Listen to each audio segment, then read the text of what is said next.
Let's go ahead and start by looking at the quiz from last week. This is it up here. Your questions may have appeared in a different order. Can y'all see it in the back? Is that big enough? I can try to make it a little bit bigger.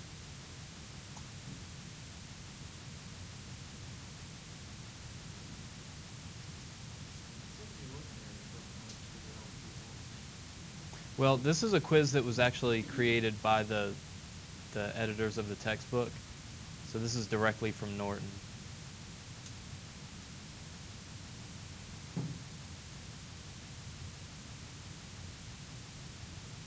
All right, so question number 1, it says the student is citing material from an online source that includes no page numbers. And it gives us the works cited entry. That would be the works cited entry right there.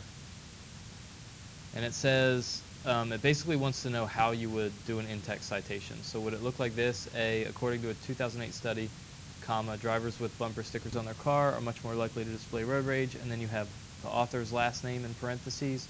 Or would it be like this, where you have the title of the work in parentheses? Why did you put B?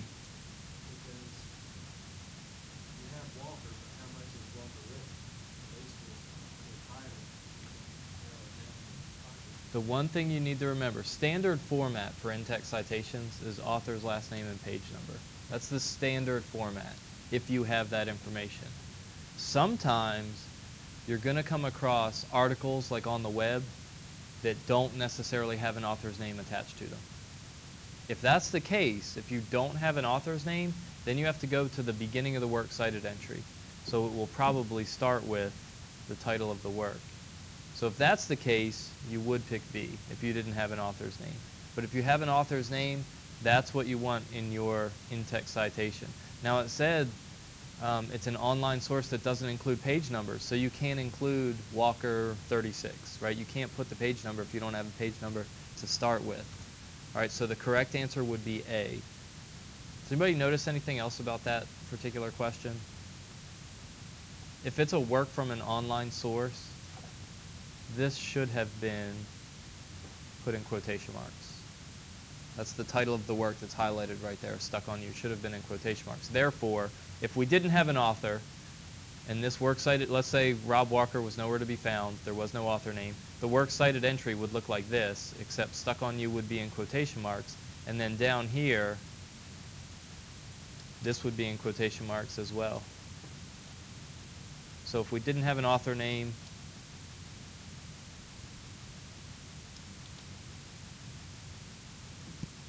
it would look like that, and you would pick B. But since we did have an author name, we have the name Walker, that's what we go with. Any other questions about that? No? All right, next one. Student is citing material in an essay. It's an essay from an anthology from page 167. And this right here is the entire works cited entry that would appear on the works cited page. So which one do we want, A or B? It says Franzen explains that details for David Foster Wallace were a way of connecting on a relatively safe middle ground with other human beings, Eggers 167, or is it Franzen explains the details for David Foster, same thing, just page 167? Which one do you think? You think A. Remember that the in-text citation has to match the beginning of the works cited entry every time, right? Because the in-text citation leads me to the works cited entry on the works cited page. All right, so we have Franzen there at the beginning. We have the name Franzen in both of the sentences. Here's Eggers. Eggers doesn't appear in the works cited entry. So that doesn't match, right? That's not a match. It has to match. The in-text citation has to match the entry on the works cited page. They have to match. So the correct answer would have to be this one. Now, what looks problematic about it? Does anything look like it might be problematic about number 2?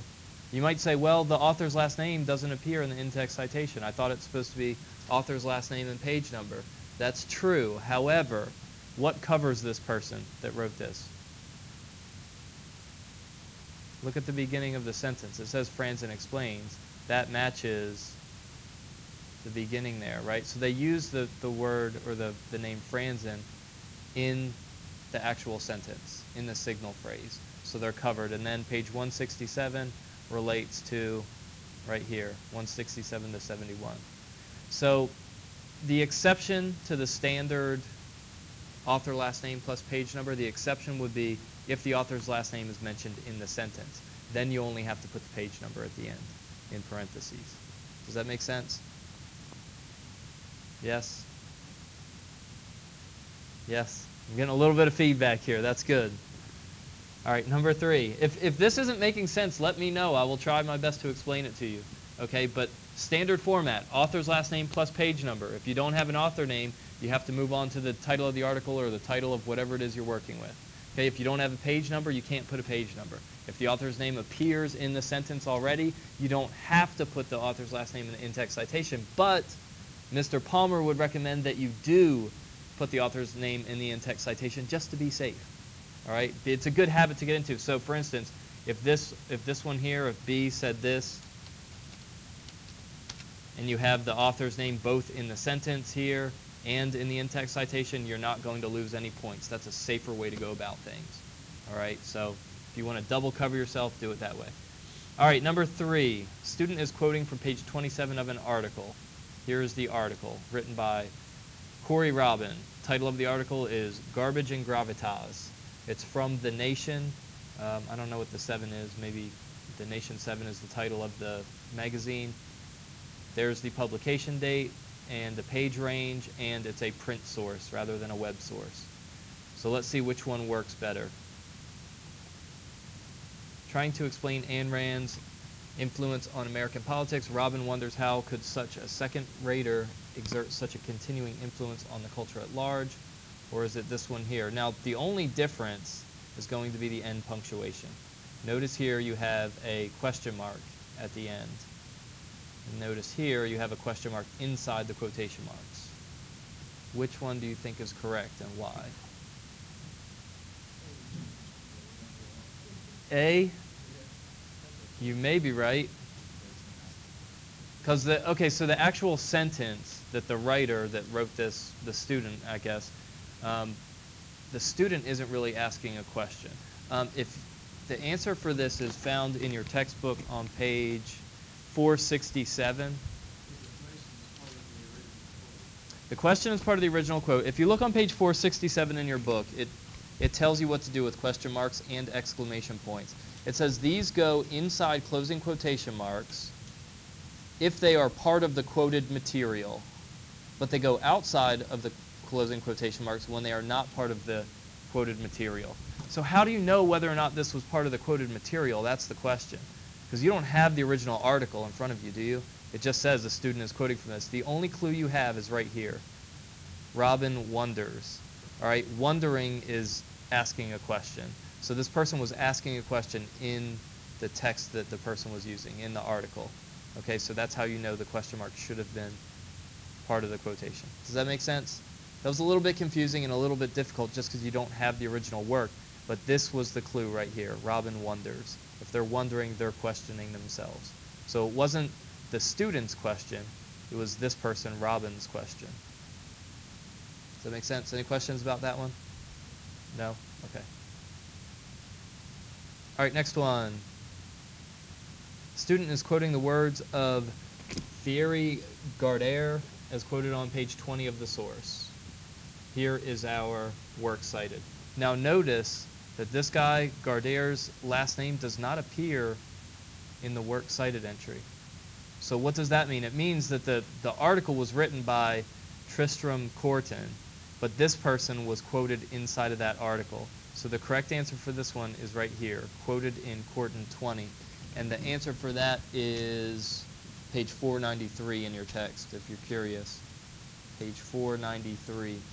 Actually, if you go to page 484, which is the first page of your MLA style guide, and you look at number 15 in the table of contents, it says a source quoted in another source. That's what we have going on here.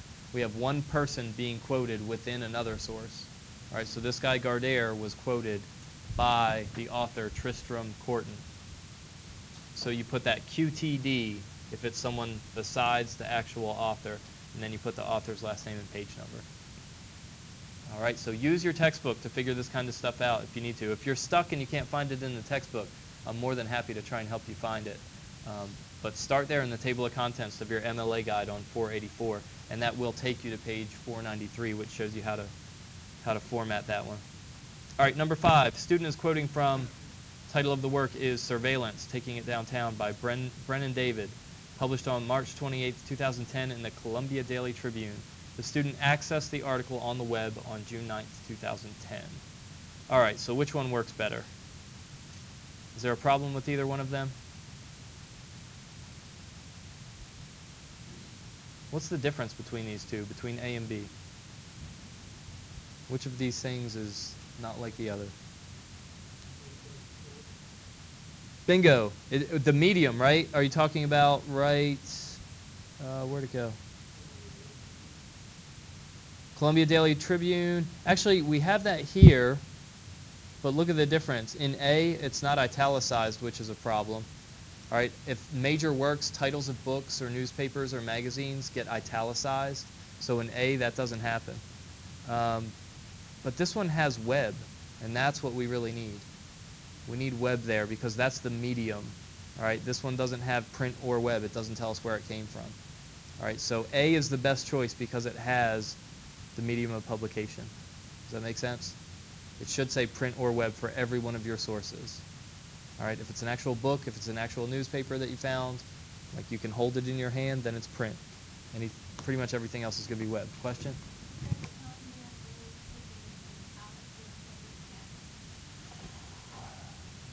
Okay, you know why? All right, so this is the title of the actual publication, and this is going to be the publisher, I suppose. So that's going to be the difference there. I actually missed that the first time I looked at it. But this was the deciding factor, was the web versus nothing at all in the second option. All right, so if you are citing, it looks like a newspaper article, right? Columbia Daily Tribune sounds like a newspaper, written by one author. If you look in your MLA style guide on page 484, what do you need first, the in-text citation or the works cited entry? Which do you have to create first as the author? You have to create the entry first, okay? Because your in-text citation is based on the first part of the entry. So if you look on your, look in the MLA style guide table of contents, you would go to list of works cited on page 485, and this would be one author. So you would just follow the format for one author.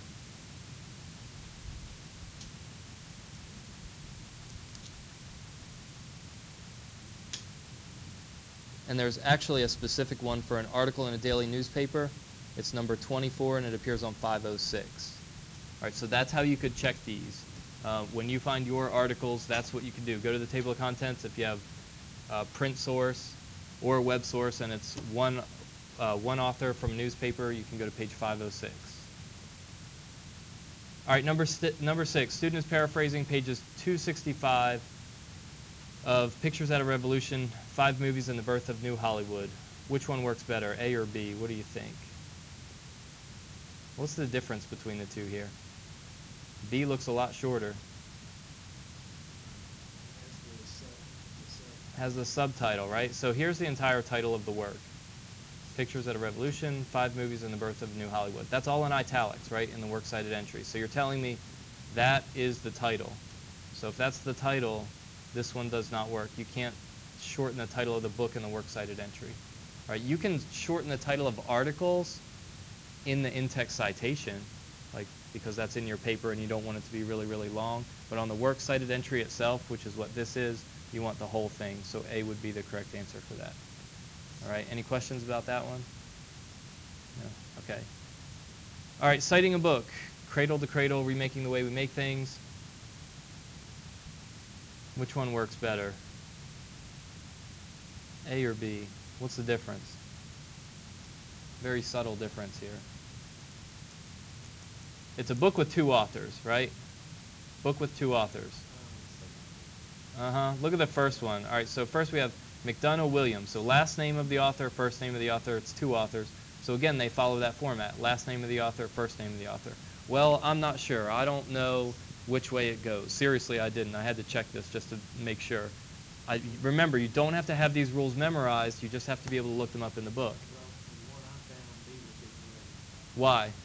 Because the second name, the first name is last name first, Mm-hmm. and the first name and the second author is first name. Did you have that memorized? No, I read the book. I don't have it memorized either, and I had to look it up in the book. So if you go to that MLA style guide and you look at list of works cited, it's going to be two or three authors. It's number 3 there, page 497. So if I go to page 497 and I just look at the example there, it says Malice Stanley and Jeffrey McQueen. There's my answer, right? So the second author doesn't follow the same format as the first. It doesn't go last name, first name, last name, first name. It goes last name, first name, last name. Does that make sense? For the 2 authors. So I had to check the book for that, just to make sure. All right, paraphrasing a book. Which one is better here?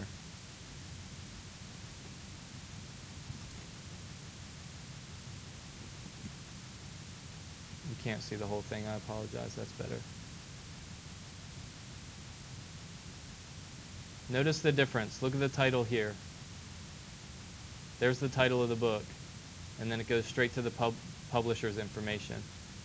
This one includes second edition, and also look at the difference between the publisher name. We have Three Rivers Crown, and up here we only have Crown. We want more information is better here. All right, so I need all of that information. I need this. Second edition is important. It's very important, especially if you're quoting things from individual page numbers, right? If you quote something and you put author's last name and page 165, there could be a difference in the editions, right? The second edition, that information might appear on page 187.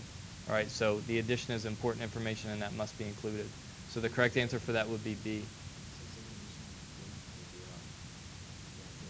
Up here, it just says they're paraphrasing from the book, but we need all of the information that we can get.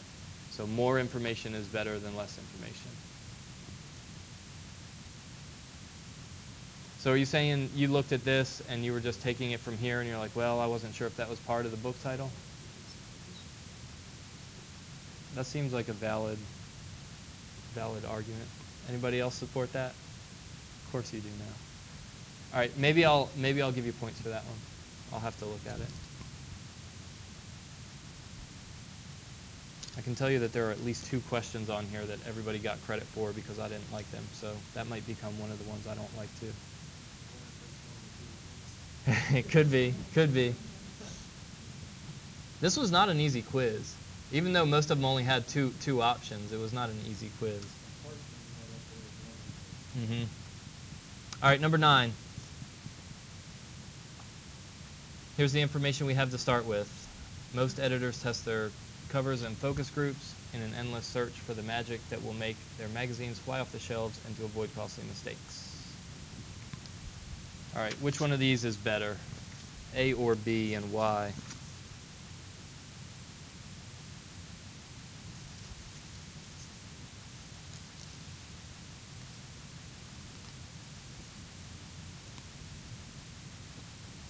Anybody have an opinion on either of these? A. Is there any reason we didn't like B or didn't like A? Yeah, this doesn't make sense. Seeley argues that editors the magic that will make their magazines fly off the shelf. So that doesn't even sound like a coherent sentence. So that may have led you to pick A. Is there any possible problem with A?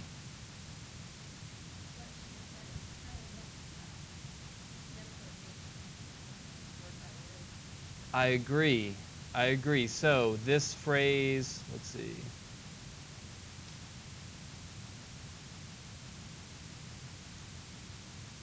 Starting here, the magic that will make their magazines fly off the shelves. Doesn't that match right here? The magic that will make their magazines fly off the shelves. Isn't that word for word? So shouldn't that have quotation marks around it? It should. So regardless of what you put here, you got full credit as of today. I fixed that one already. So those were both problematic. I apologize. It's a Norton anthology problem. So neither one of those really works. I guess, we see the problem with both, and just make sure if you use the exact words, even if it's just a few words, you must have quotation marks. You must. All right, number 10. Let's see. Here's our original. To be very clear, then, I'm not criticizing the work of Habitat for Humanity. That appeared in some kind of source from Diana George. Is one of these better than the other for some reason?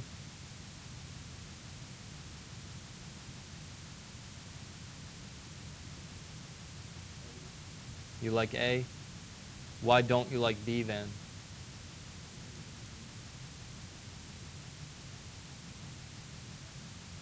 I think for B, the way it's worded makes it sound almost like a fragment. It's not really a complete thought. So I like A better. Is there any problem with A? If y'all can tell me that there's a problem with A, everybody gets credit for this question. That's good motivation, right? What's the problem with A? You think you know? Say it again. Although their advertisements are the subject of her analysis, George is careful to state. That's not it. That's not it. What is it? No, not necessarily. If it was the first time the student was referring to the author, then you're supposed to use the whole name. You don't really know, though, if it's the first time or the second time or the third time. It came from Diane George, so we have it's acceptable because we have the author's last name in the sentence. Keep trying.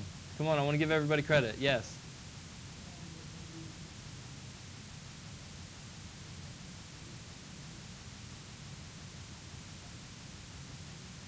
Oh, that's a good guess, but no. So the guess was, would quotation marks go around Habitat for Humanity? It is the title of something, but it's just a proper noun that gets capitalized, so that's not it. I'll give you guys one more guess. It's a small issue, but it's important to me. There it is! Yes, the Hail Mary. There should be a comma after state. Okay, so George is careful to state, comma, I am not. All right, everybody gets credit for that one. Good job. There is a document in lessons that talks about incorporating quotations into your writing and using signal phrases. If you use words like this, like the author states, the author says, the author writes, comma, every time. If you included the word that, George is careful to state that I am not criticizing the work. As soon as this word comes in there, you no longer need the comma. All right, it's a small thing, but it's important, and it's something that I'll be looking for. Okay, so if you have the word states that or mentions that, you no longer need the comma. But that word that was not there, so the comma needs to be there. Any questions about that? No? All right, number 11. Anecdotally, adolescent vegetarianism seems to be rising thanks in part to YouTube animal slaughter videos that shock the developing sensibilities of many U.S. children. But there isn't enough long-term data to prove that, according to government researchers. From Mike Stobe. Why? Why do you like B better? Because according to A, it sounds like that the YouTube thing is what's making all the kids become vegetarian. Okay. Thanks to the YouTube animal slaughter videos. As opposed to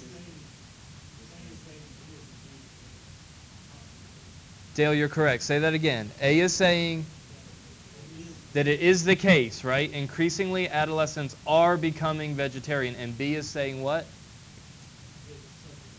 It's subject to possibility, right? There's a chance it is, there's a chance it's not. So then how do we know from this which one to go with? Seems is a key word, and also anecdotally. All right, anecdotal evidence. Remember, you guys wrote an anecdote, right? It's like a short personal story. You can support things with anecdotal evidence, but it's not the strongest kind of evidence. Well, what that means is thanks in part to. Thanks in part. So it's not just the YouTube videos, right? It's saying in part, only part of it. So this is one that took some critical thinking. You had to look at this original passage and say, what is this original passage saying? All right, you don't want to misquote things. All right, so if you read that incorrectly and you ended up quoting in your paper as saying, you know, this is the case, and it's because of only YouTube videos, you made a mistake. You misquoted your original source. That's something I don't want you to do. Right? I want you to be careful with what you're reading. Right? And we're going to talk about, hopefully, at the end of the period, about qualifying your language. All right? This language up here is qualified because it says things like seems to be. All right? And anecdotally. Anecdotally means like there is evidence, but it's not conclusive. Right? Anecdotal evidence is usually just based on a few samples. It can support an argument, but it's not the strongest support for an argument. All right, next one. Here's our original. Regressive changes in governmental tax policies, the weakening of labor unions over the last quarter century have led to significant rise in the level of inequality between the rich and the middle class. I think I may have had a problem with this one too. I did. That did not seem to be like a very coherent sentence, right? Regressive changes in governmental tax policies, the weakening of labor unions. I have no idea. I think regressive changes in governmental tax policies and the weakening of labor unions. So that word "and" I think is really important there, and it wasn't included. So because of that, you all got credit for that one too.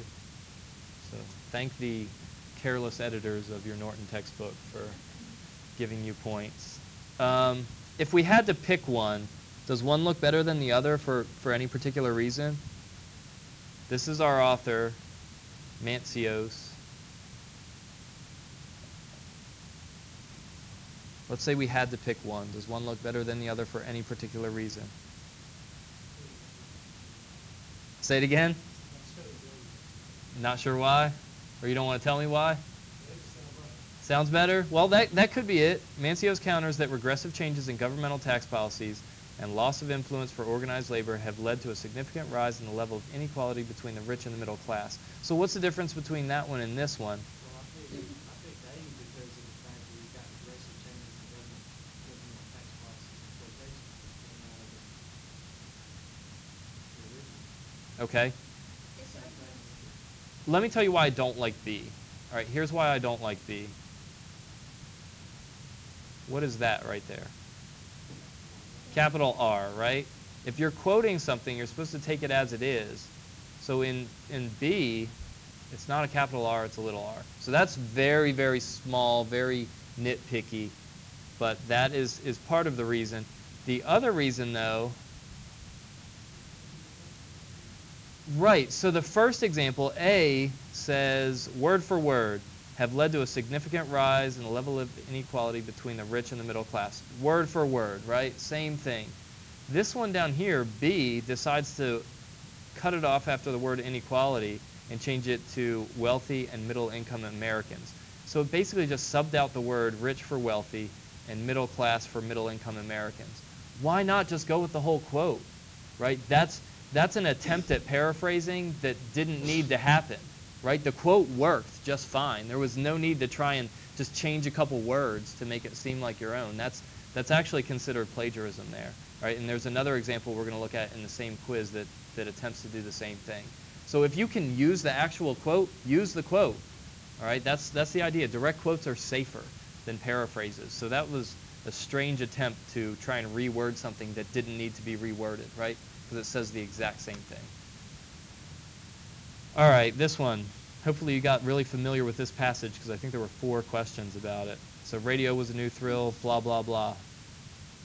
All right. I wish we could see the whole thing here. All right, here is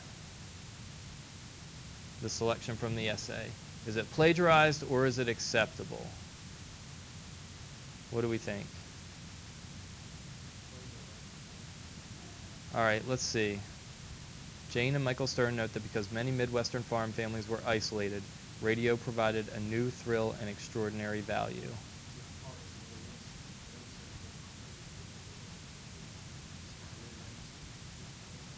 Yeah, where is it? Yeah, they didn't. Okay, so there's the phrase new thrill. There's the phrase extraordinary value, right? They changed a couple little words. That's not paraphrasing, right? Paraphrasing is just summarizing something. This would have been much better off with just a direct quote, so that one was actually considered to be plagiarized. Okay, because you notice there are no quotes around extraordinary value, which was the author's word. There are no quotes around new thrill. All right, so those were the author's words. So no quotation marks means that was plagiarized. All right, next one. In the 20s, radio was a source of music, fun, information, and weather reports.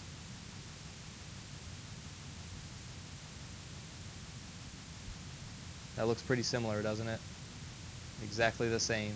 Do we have quotation marks down here? We do not. So is that plagiarized? Yes, it is. All right, good. Next one. According to Stern and Stern, the radio offered busy farm families companionship that was easier than traditional socializing, which could be difficult or time-consuming to organize. Here's what it says about socializing. In-person visiting was a special event that often meant putting on dress clothes and serving cakes and lemonade and gathering politely in the parlor. Frequently, the press of chores or bad weather made that impossible.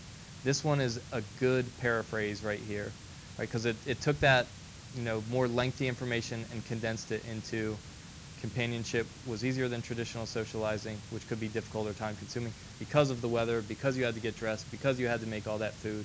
So this was a decent example of summarizing some information. All right, so that one was acceptable.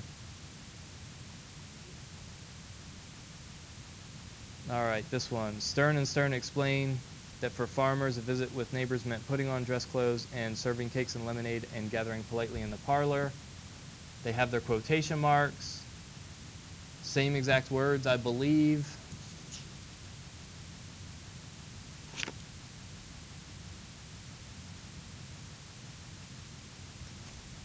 So this one was acceptable. This one was okay.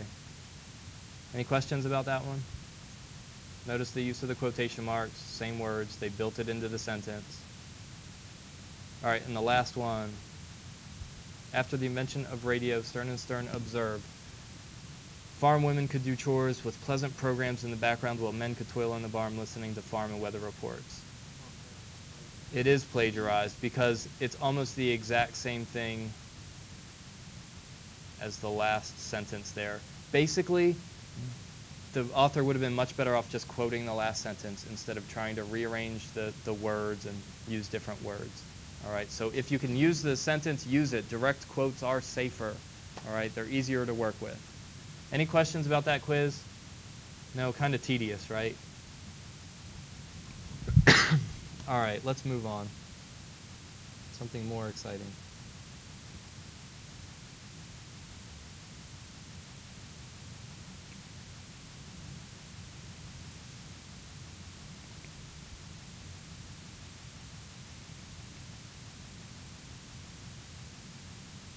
Here's your week 6 checklist. You need to attend class, view recordings.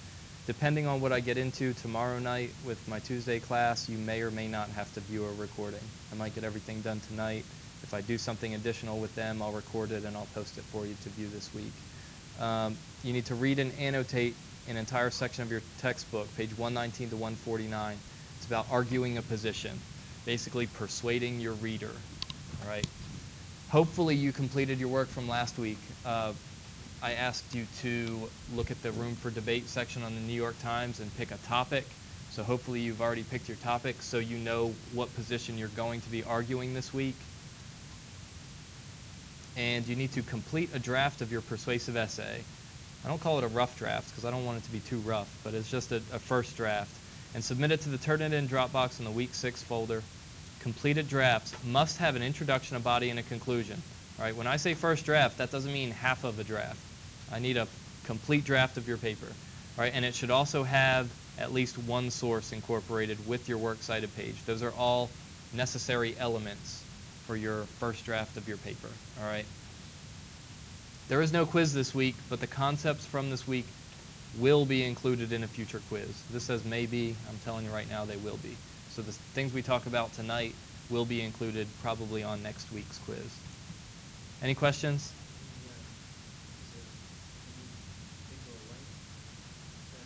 For the paper? Good question. That's a good segue into the instructions for Essay 1. All right, so there it is. answer to your question. 600 to 800 word expository essay. What do I mean by expository? Writing based on what? Expository writing is writing based on a thesis statement. Thesis statement, which includes an opinion. So if you said opinion, you're right, because it's based on a thesis statement, and a thesis statement has to have an opinion. All right, so it's a 600 to 800 word essay. Please try to stay within those parameters. Effectively addresses an issue which you've already selected and persuades the reader one way or the other. Use MLA formatting guidelines. I have already graded your anecdote assignments. You can access the feedback for your anecdotes by clicking on the same Dropbox in the Week 2 folder that you submitted the assignment to. So if you click on that Dropbox again, it will give you the option to review your anecdote. Now, you may be wondering why I took so long to grade them. Number one, I have a lot of things to grade, and I'm slow. But number two, if I would have graded it the day after you submitted it, we're 3 weeks down the road now. All right, and you may have already forgotten about your sentence structure issues that you had then. So by looking at it now before you start your next assignment, hopefully right before you start your next assignment, these problems that you may have had on your anecdote are going to be fresh in your mind and hopefully things that you can address. Does that make sense? So instead of like showing you here are the problems you had and then 3 weeks later saying, okay, write another paper, now you're going to know immediately before you start writing what your problems are. You don't have to dig it back up. All right, so hopefully that works for you. Some of you didn't have any sentence structure issues at all. All right, you must select a topic that interests you from the New York Times Room for Debate section. Any questions about that? Did anyone have any problems with that? No? Remember, you get 10 free articles from the New York Times. After that, you've got to pay 99 cents for a trial. You get like a 30-day trial for 99 cents. And then you have to cancel it or they'll start charging your credit card like $7.50 a month or something. All right. Or you can switch computers, or you could try switching browsers. Sometimes that helps too. Topics should be no older than 3 months. All right, so you can go back in that room for debate section quite a while. There are updated topics every day, but try not to go back further than 3 months. And that's just because I don't want to see recycled topics over and over again in my classes. All right, it says you must select one side of an issue and stick to it. It's a persuasive paper, so don't try and persuade me that both sides are right, because then you didn't really persuade me at all. There are specific rhetorical, what does rhetorical mean? Rhetoric is the what? What is rhetoric? Bingo, the art of using language is rhetoric. All right, so there are certain strategies to rhetoric. All right, certain persuasive/rhetorical strategies. We're persuading with language, right? That's what you're using. You're going to be writing down words. You're going to be using your language to persuade me. So you're using the art of language, the art of written language. There are specific strategies you can use to make your argument stronger. Here are some of them. Rhetorical questions. All right, rhetorical questions are questions that don't demand an answer. The only difficulty with using rhetorical questions is that authors are usually tempted to use the word you in the question, and that's not really a good strategy for this paper. I'd like you to avoid addressing the reader as you. So that can be tough. Imagery. Imagery is language that appeals to the senses. So the sense of touch, taste. We talked about description already, didn't we? That was one of our chapters in the book, was description. So that idea of imagery, right, kind of painting a good picture for your reader can be helpful. Metaphors, analogies, and allusions, these are all just different types of comparisons. That's all they are. So sometimes you can compare one thing to another. We looked at an essay that compared the United States attacking Syria to the United States getting involved in World War II. That was an analogy. It was a comparison. All right, and the person was saying, like, yes, we probably should get involved because think about if we wouldn't have gotten involved in World War II, more people would have died, right? Hitler may have taken over the world. All right, so sometimes comparing one thing to another can be a helpful way to persuade the reader. All right, these three, logos, ethos, and pathos. Anybody know who came up with these terms? It was a philosopher. Somebody Greek? Aristotle was our Greek philosopher. It was Aristotle. He came up with these, and these were his 3 rhetorical strategies, the 3 primary rhetorical strategies, logos, ethos, and pathos. All right, so logos, it appeals to the head using logic, right? Logic looks like logos almost. Those words are related there. There you go. All right, so logos is going to appeal to the head using logic, numbers, explanations, and facts. Um, think about advertising.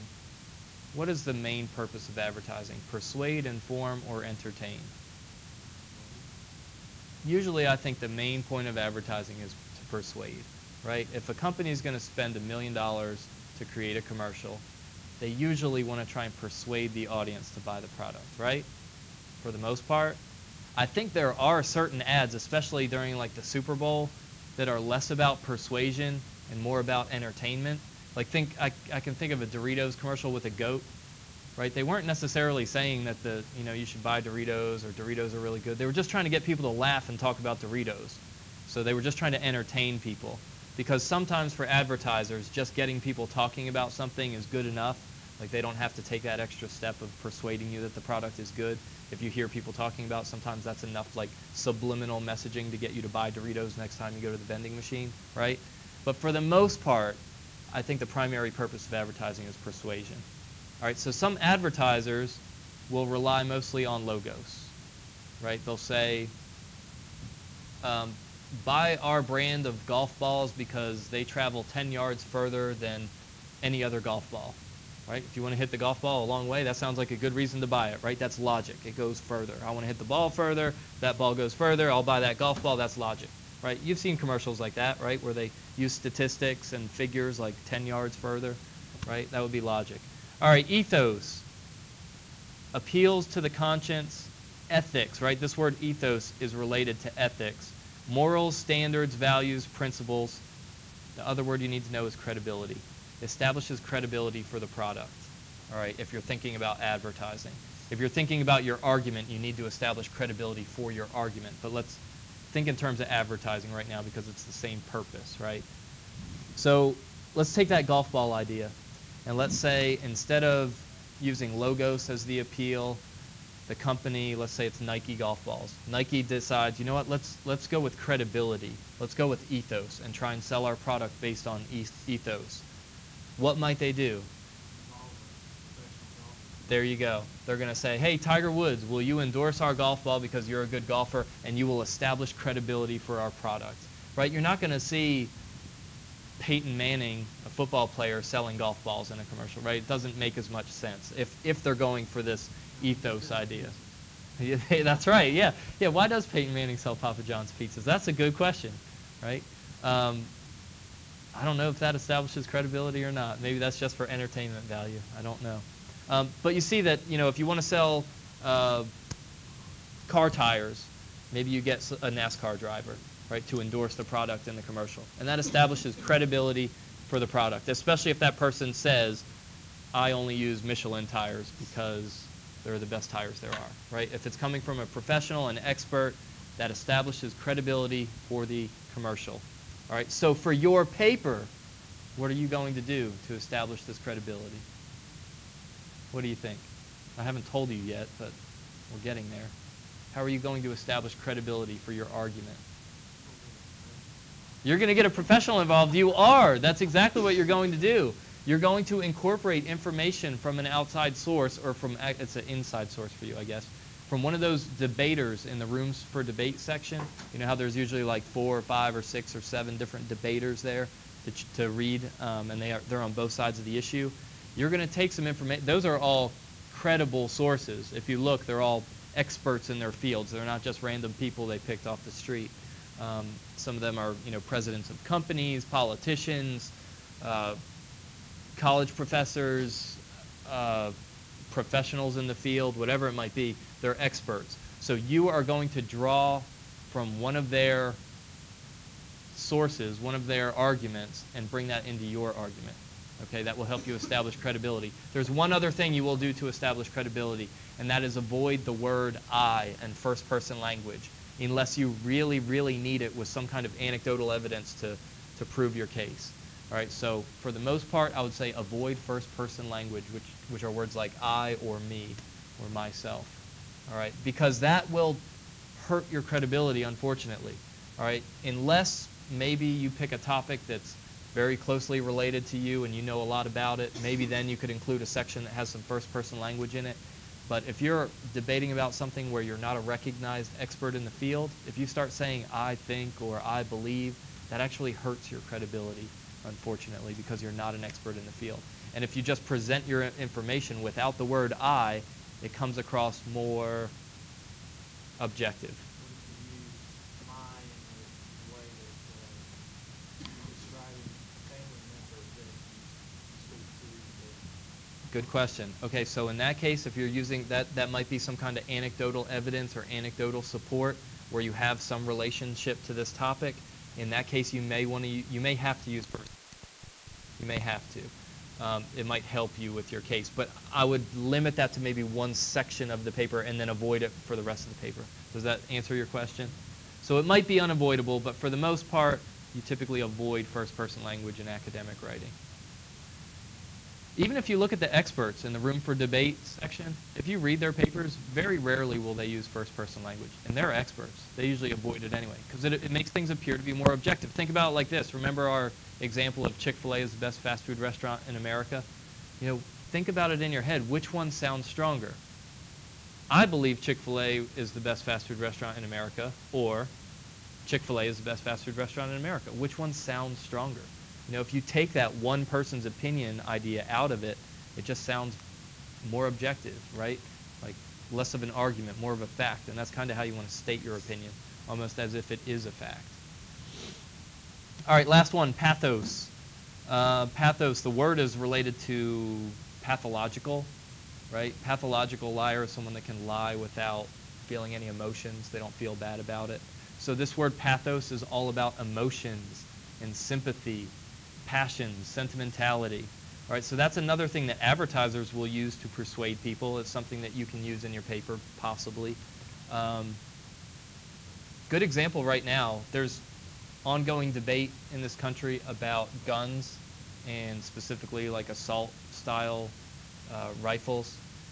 A lot of people want to play on this idea of pathos because people get worked up about it, right? People feel very strongly one way or another. They either have a very strong emotional attachment to their, self-defense mechanism. Even though it's a tool, it's still, some people have emotional connections to these things. And other people have very strong feelings for victims, right? Victims of gun violence, and it makes them feel a certain way. So if you want to persuade someone one way or the other, it can be effective to play on their emotions. All right, advertisers do it all the time. Has anyone ever seen the commercials with the abused little puppies and kittens, and then they play the really sad music in the background? Why do they play sad music in the background? Because it makes you feel a certain way, right? And why do they show you these little beat-up kittens? Because it makes you feel a certain way, and they're hoping that you'll feel so strongly one way or the other that you'll open up your wallet or your pocketbook and you will give them some money, right? So that's what they're using. Advertisers are using these strategies on you all the time.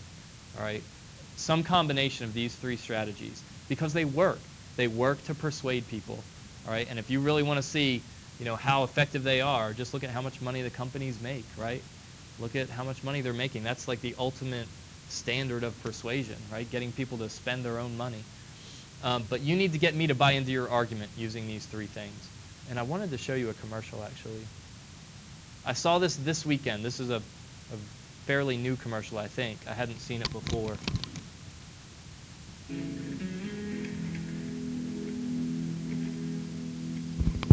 A man and his truck. A man and his truck and a broken fence. And a lost calf.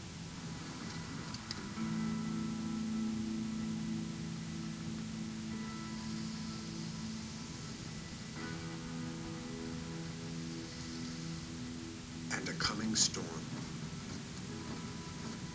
And a flash flood warning. And the heart to search for as long as it takes. And the truck that lets him search for as long as it takes. The all-new Chevy Silverado, the most fuel-efficient V8 in a pickup. Strong for all the roads ahead. All right. That one lost you, huh? All right, here's why I picked this. I just saw this weekend, and I was thinking, you know, I've got to talk about persuasion this week. Why might that one work? What appeal do you see in that commercial? What appeal do you see? What appeal are they using? You see pathos. Where do you see pathos? A little baby cow, right? A little baby cow is going to make you feel a certain way, unless you're heartless, right? A baby cow is it's supposed to create some kind of emotion in you. So that's part of it. Does anybody see anything else? I picked this commercial because I think it has a blend of all three. Logos, ethos, and pathos. We said pathos, baby cow. Where's the logos? Did anybody catch the logos? Where's the logic? What about it? Who said fuel? What about the fuel?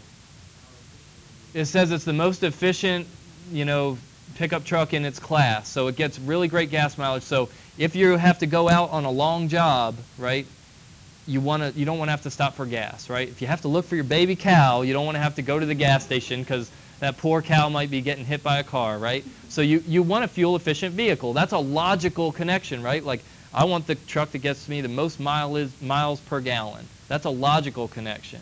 All right, so what is the ethos then? Who not giving up? What guy? Tell me more about this guy. Tell me about the guy. He was a cowboy. Who's a good person to sell pickup trucks? A cowboy, right? Because, you know, we would think, well, they demand a lot of their pickup trucks. They probably have to haul around a lot of stuff. You know, they didn't pick, you know, some 18-year-old punk kid, right, listening to loud music, right? They picked like this cowboy. Like, when you associate, you know, pickup trucks with certain types of people and certain jobs, you think about someone that's a blue-collar worker, you know, that a cowboy is a perfect representation of that and establishes credibility for the vehicle. That's true. It has a lot to do with the market. So they're probably not marketing to 35-year-old soccer moms, right? They're probably marketing to, you know, guys about his age, you know, people that get dirty on their jobs, people that, you know, need to work long days and need fuel-efficient vehicles. All right, so there it is. That's why I picked that commercial. I just saw it and I was thinking, there's all three rhetorical strategies right there in one commercial. Typically, they rely on one more than the other. I think that had all three. I don't know if it was effective, but it did use all three strategies. So when you're watching commercials, you can pick these things out now. You can see what they're trying to do, how they're trying to get to you. So do you want us to use 1, 2, or all 3 of them? Good question. Great question. Do I want you to use 1, 2, or all 3? I can tell you that in academic writing, which is what you're doing, we value logos over the others. We value logos. So I'm looking for logical arguments. If you can use ethos, you need to use ethos because you're going to incorporate a source. So those two are kind of, I'm telling you right now, you need those. If you can use pathos, great. If it doesn't apply or you can't get it in there, you don't have to. You know, a good blend of all three is probably the best way to go, but some topics just might not lend themselves to pathos as much as other ones. But the first two, logos and ethos, are pretty much required. Logos is the most valued, though. Like, people, for some reason, in the academic world, we're all about what you can prove and how you can prove things. Ethos is important, too, because you need to be credible. You need to draw from experts. That's just part of the assignment. There's more information about logos, ethos, and pathos here. You can do a Google search and read some good stuff about it, too. Yes? I'm getting there for you. That's a good question about sources. I'll get there in just a second. Somewhere in your essay, you should address and discredit one of the opposing side's strongest arguments or appeals, because that makes your argument better. You know, you ever see car commercials where they say, you know, the Toyota Camry is the #1 selling car in the world. You know, Honda only got 4 out of 5 stars, but our car got 5 out of 5 stars from Consumer Reports, right? They discredit the other side, right? That makes your argument stronger. All right, so you're looking at these room for debate pages with the different topics. You have debaters on both sides of the issue. So you're going to be familiar with both sides. You need to pick at least one of the opposing side's arguments and shoot it down. It's called a rebuttal. All right, when you take their idea and then you say how either your idea is better or their idea is wrong, and you explain why. Does that make sense? So like in my Chick-fil-A essay, if I say Chick-fil-A is the best fast food restaurant in America, my rebuttal might be something like, McDonald's has more restaurants in the country than Chick-fil-A. However, number of restaurants really has no correlation to quality, right? That could be a rebuttal. Or, McDonald's actually makes more money every year than Chick-fil-A. However, per store, Chick-fil-A actually makes more, right? So you could do something like that. You have to figure out a way to discredit the opposing side's argument at least once. All right, source.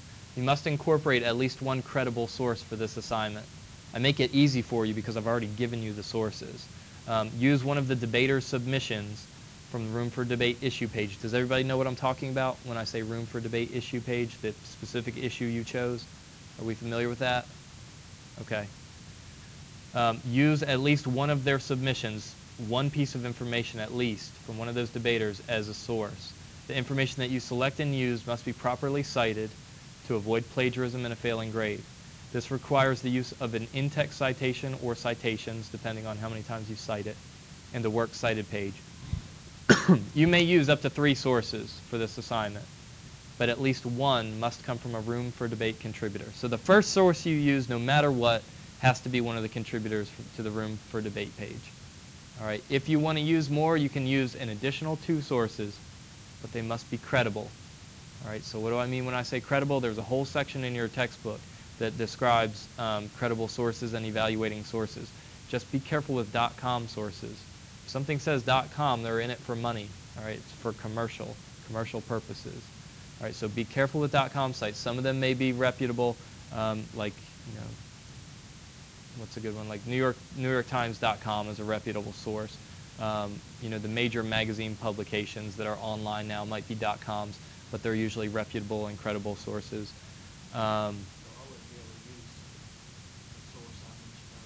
You mentioned a personal source, someone that you know that's related to the topic. That could work. And there's a specific way you would have to cite it. You would cite it as a personal interview, and that would be in the textbook, I'm sure, in the MLA section for you. So you could use that. If you believe that they're related to the topic enough to be considered somewhat of an expert, you can do that. That would be credible. But that's up to you to decide. My particular topic is still pretty subject, so the queen is her queen. I think that could work. I think that would be credible then. But be careful with blog sites. There are some blog sites that are credible, and there are some that are not. And it basically depends on the person writing the blog and that person's background. All right, so, Billy Bob's blog on guns might not work very well. All right, unless Billy Bob is a president of his local chapter of the NRA, then maybe in that case he has some credibility and that blog could work. There are many professionals now that use blogs and are experts in their field, so they could work. But if you're using Dr. Smith's blog on gardening, and Dr. Smith has a doctorate in neurology and brain surgery, but he's writing a blog on gardening, and you're using some information about gardening, he's not necessarily an expert just because he has a doctor before his name. You might want to check his background. Might be a doctor in something else, and he just does the blog for fun. Does that make sense? So just be careful. Be careful with the sources that you pick if you choose to go outside of the Room for Debate people. You can use up to 3 of those Room for Debate entries because they usually have at least 4. So you can use 3 if you want. You can use your one Room for Debate source from either side. So you don't have to use a person that is agreeing with you, because remember, you have to do a rebuttal. So if you want to use if you only want to use one source and you want to take it from the opposing side, one of those debaters, you can do that. You could use one from each side if you want. All right, it's up to you how you want to do this, but you need at least one debater from the Room for Debate issue page. Any questions about sources? .gov, .edu, and .org are usually a lot safer than .com sites. .gov, .edu, and .org are usually safer. Not always. .gov are pretty much the safest. Those are pretty safe sources to cite. The site page Correct. The works cited page does not count toward your word count, toward the 600 to 800 words. All right, it says this is a formal academic essay about an issue. The paper is about the issue. All right, the persuasive essay is about the issue, not about you, unless for some reason you have some very close tie to this, and then maybe a section of the essay might be about you, about your experience. But for the most part, avoid first-person language like I, me, we, us, and our, unless it's relevant anecdotal evidence that is critical to your argument, and also avoid second-person language, which would be the word you. All right, try to keep that out if you can. Any other questions so far? No?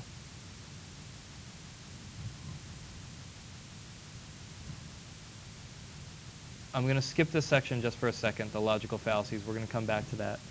It says this assignment is to create a logically based argument. So remember you said which one do you want to rely on? Logic is probably the most important. Credibility is the second most important.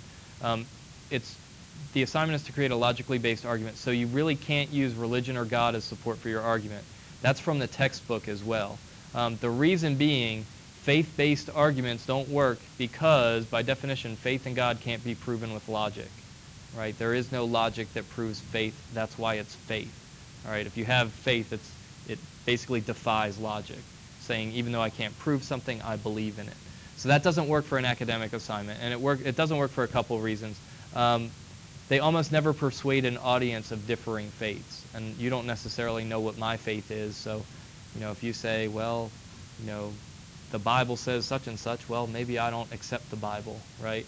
Or if you say, the Quran says such and such, maybe I don't accept those beliefs. So basically religious beliefs aren't logical appeals. So we're going to try to avoid those for this assignment. All right. Any questions about that? It really has nothing at all to do with my personal beliefs. It doesn't. It's an academic assignment, so we're going to try and stick to logic as much as possible. Okay?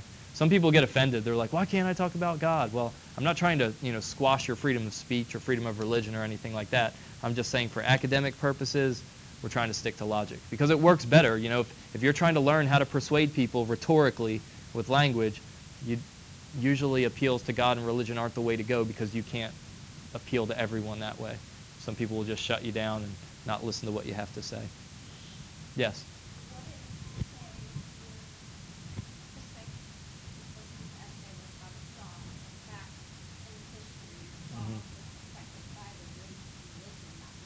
Mm-hmm.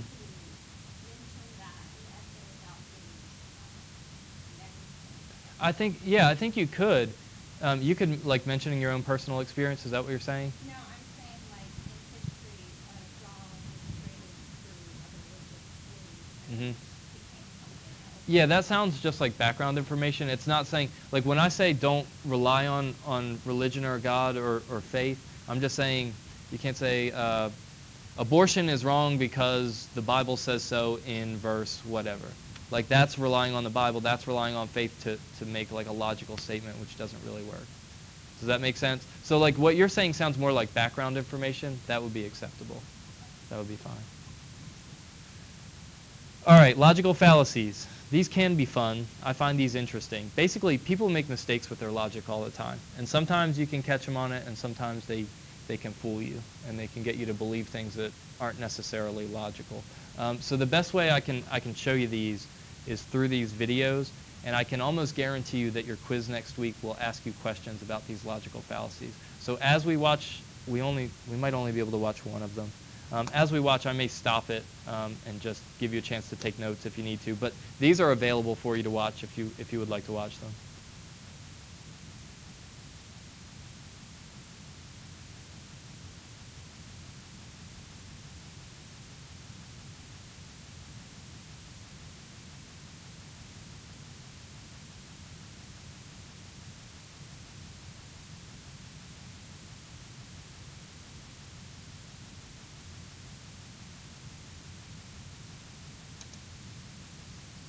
Yo.